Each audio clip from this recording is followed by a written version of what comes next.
Okay, thank you. I'd like to thank the organizers for inviting me to give a presentation when I expressed interest in attending the conference. I will be talking a bit about degree theory for C1 proper Fredholm mappings. Here's a overview of the talk. I'll go through a little bit of the basics of this particular degree theory, and then I'll go through an application to differential equation systems. I wanted to finish with some personal context, but I think that instead I'll start with that personal context because it sort of informs the way that my talk is. I have been, probably unlike almost everyone here, inactive as a researcher for about the past 10 years or so, and I'm in the process of getting back into research. I would like to branch out to a more applied area of differential equations, possibly modeling in math biology. But I don't have anything ready as far as that goes. I'm just getting started. So I'm talking about some work that is at least about 10 years old. And the organizers assured me that it was okay to do that, and I feel that these methods are not terribly well known. I'm hopeful that at least some folks might be interested in this, and though I am branching out, if there's any interest in discussing any of these topics further, I'd be very happy to connect after the conference. So just a brief overview of degree theory, though many people here might be quite familiar with topological degree. Degree is an integer valued function based on a given mapping and a domain and an output value, for a potential output value for the function. And essentially the topological degree will count solutions to the equation f of x equals y. The degree theory counts the solutions in a signed way so that they can offset one another if they're oriented in opposite directions. And a simple example of this would be given by just these quick sketches here. The domain is the interval between the two orange dotted lines. The red curve, if we're checking for solutions where it equals 0, we locate those solutions. If the derivative is negative, then it counts negative. If positive, then it counts positive. And so for the most part, they will offset, but the overall degree would be -1 for the red curve and also for the pink curve here. Though they have different numbers of solutions, they have the same degree. The use of the degree is that this function that's integer valued should also be continuous in each of the arguments in an appropriate sense. And because it's integer valued, that means that the degree will be constant on components. So if you continuously deform one function and or output into another, and if it follows some particular rules, then the degrees will have to be equal by the fact of that constant on components. Okay, well, degree theory is a pretty classical tool.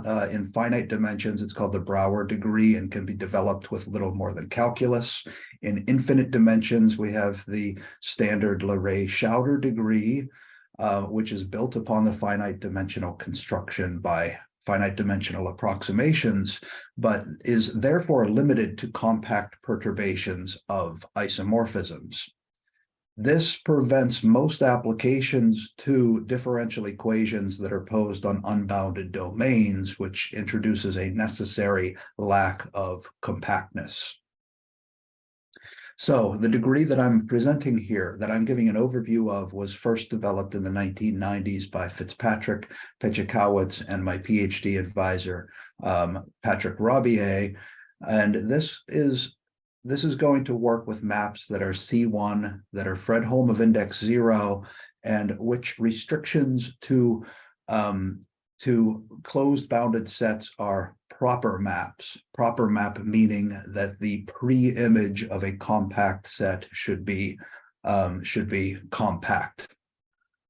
Under those conditions, we get a suitable degree function, and those seemingly extra properties that are would be automatic if we were in the Leray-Schauder setting, dealing with a compact perturbation of an isomorphism.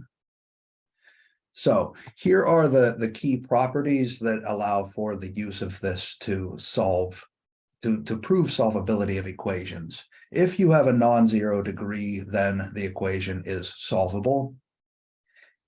If you have a homotopy, so a continuous deformation of one function into another that satisfies the conditions of the degree theory, then this degree will be independent along that homotopy, and so the degree will be preserved from one end to the other.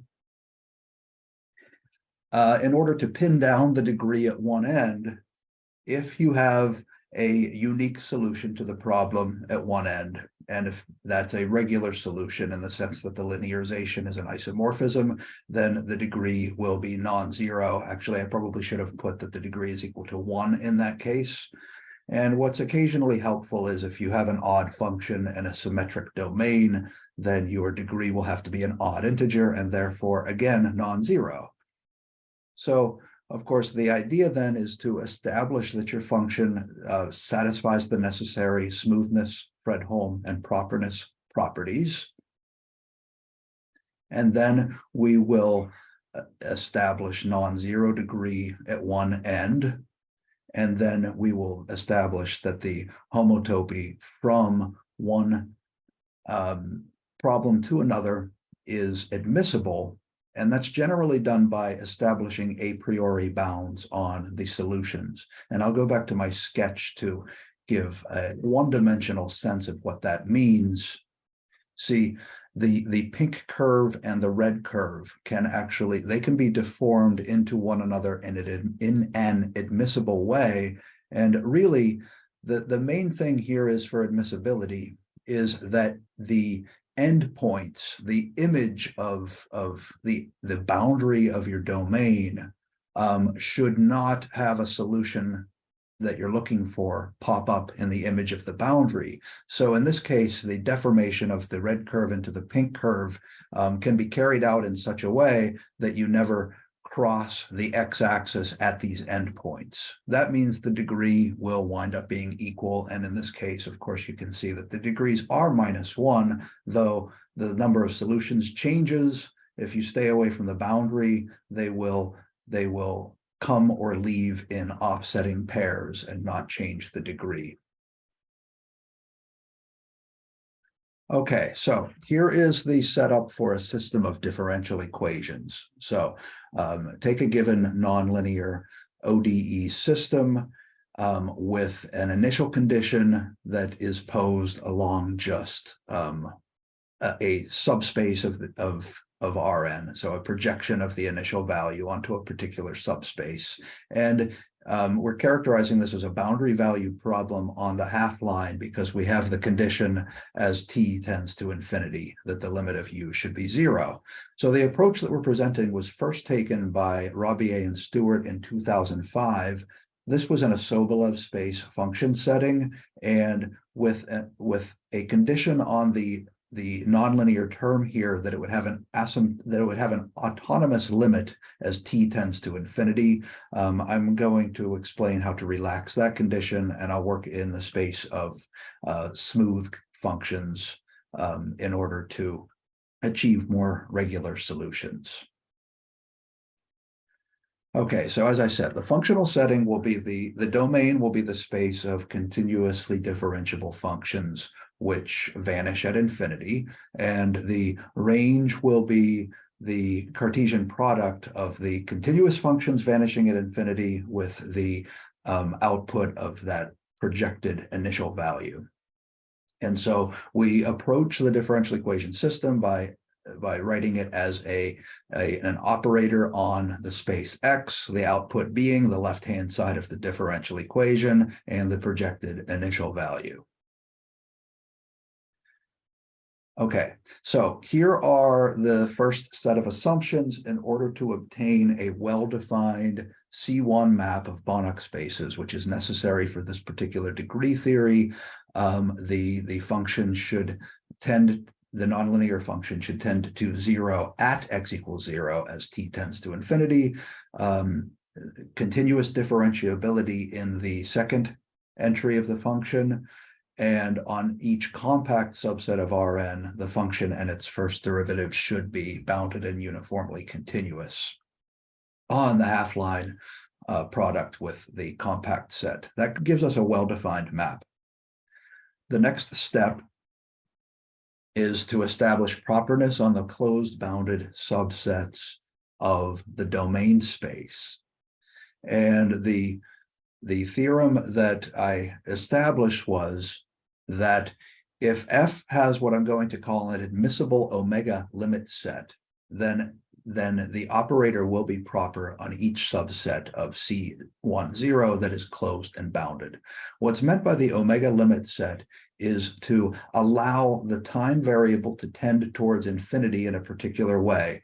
You take a sequence of translations and see what kind of uniform on compact interval limits that you can get. So we're looking at a particular end behavior of the problem as t tends to infinity.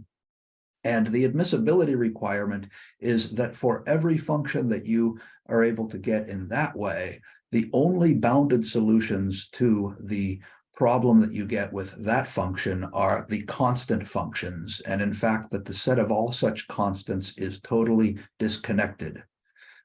Interesting to point out here that as we look at these translations to infinity, these problems will be posed on the whole real line rather than just the half line. And this is one more place where I have a couple of sketches. I just have to hide the little zoom thing at the top. There we go. So just 3 quick illustrations of that, because it's a very geometric sort of idea here. If you took a function like the inverse tangent function and you look at the translations as you kind of pull the graph to the left, of course, those will all converge to a constant function on compact intervals. And so that constant function, in this case pi over 2, would be the only function in the omega limit set. If you look at something like the sine function, and you look at translations as t tends to infinity, a given sequence of translations might not converge, but each one of them would at least have a subsequence that converges to a particular shift of the sine function. So the set of all of those shifts would form the omega limit set for the sine function. And if you look at something that's getting a little closer to the kinds of functions that we're trying to identify here, if you have this leveling out but not converging as you head towards infinity, then you could achieve any of the constant functions in the interval from -1 to 1, and that set of constant functions would be the omega limit set for sine of square root of t. So just kind of picture yanking the graph to the left and seeing what kinds of limiting behavior that you can get. May I ask you the question? May I ask you the question? Yes, please. Before you talk about functions which tend to 0 at infinity, but the examples which you show, they don't go to 0 at infinity. Maybe I missed some point. That's right, but the assumption that this tends to 0 as t tends to infinity is only at x equals 0, which is the slot where we're plugging the u variable into. That has to tend to 0, but at other values for x or u, it does not have to do that. Thank you very much. I understand. Thank you. I missed this point. Thank you. You're welcome.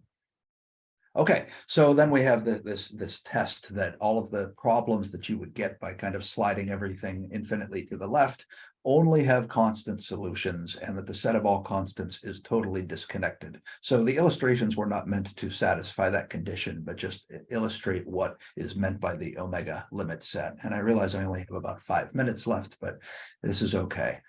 So we have next to verify the Fredholm property and index. So the mapping, the overall mapping should be Fredholm of index 0, of course, meaning that it has a finite dimensional kernel, a closed finite codimensional range, and that those two are equal.